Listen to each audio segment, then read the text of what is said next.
Hey yo, what's going on everybody? It's Tylarious, aka Ty Killington. Yeah, man. Alright, in this video we're going to be talking about the new Podium vehicle for this week, the Pegassi Tempesta. Alright, so in this video we're going to be going over the customization and the performance as well.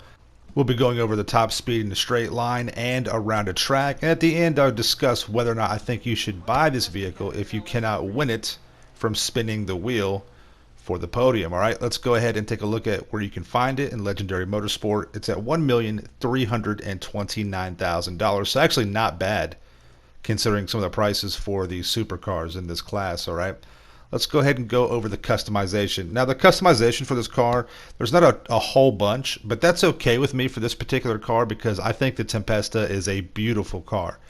It's one of the nicest looking cars in the game. I really just like the actual cosmetics of it. It just looks clean, and this is one of those vehicles where, you know, keeping it minimal is actually does better in my opinion. There are a few of the customizations that really do make it look good.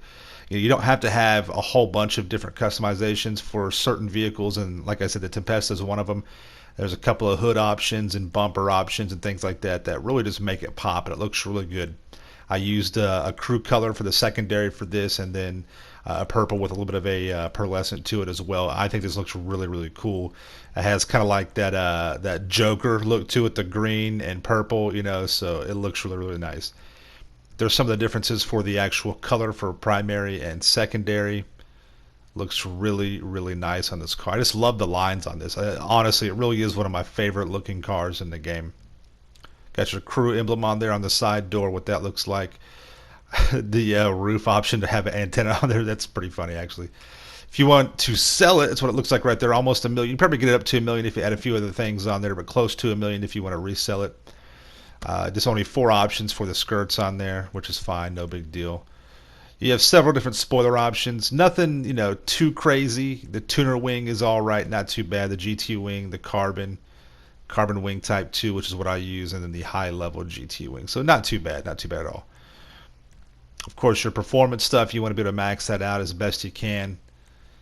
Got your window tint right there. You know, just depending on how you have the interior. Sometimes cars look good with the window tint. Sometimes you want to leave it off. It's just totally, you know, your own, what you want to do with it. When you pop all the doors and the hood and the trunk, it looks really nice. The engine looks nice. It's a 3D engine. It looks kind of like a Scorpion when you pop it over. I like that. It's pretty nice.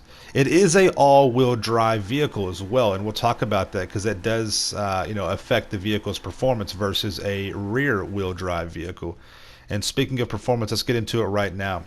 The top speed for the Tempesta is a little disappointing. This is where this vehicle lacks. It just doesn't have that raw top-end speed. It's decent, you know, it's all right. It's kind of in the middle of the pack, but it's not going to be competitive with some of the other cars out there. And you know, there's some vehicles that don't have a high top end speed, but their handling around a track makes up for that. With the Tempesta, that is kind of the case.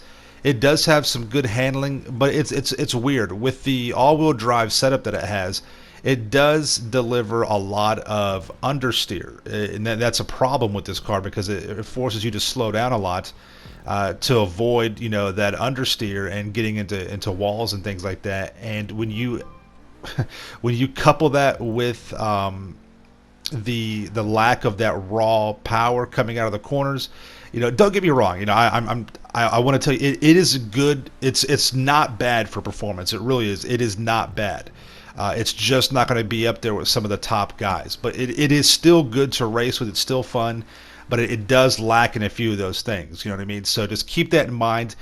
Do I recommend getting this? You don't have to have it, but I would recommend this vehicle as a luxury vehicle over some of the other luxury vehicles because it can win you some races. There are some races where this vehicle will do well on, and you can be competitive depending on where it's at. And it's not that expensive for a vehicle considering the other ones in the super class. Now, like I said, the Krieger and the Emirates are going to be your top dogs in the super class, but the Tempesta is still going to be, you know, a really cool car to have. So on the spectrum of, you know, what luxury vehicle would I recommend, I would put this at the top of that. This is definitely a must-have vehicle for your collection. I really do like it a lot.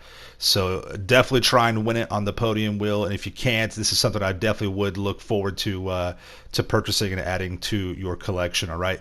So thank you all very much for coming out to the video. Make sure you subscribe to my channel for the Ills and Reels content in the game. Make sure you smash that like button, and we'll see you guys in the next one. Peace out. Yeah.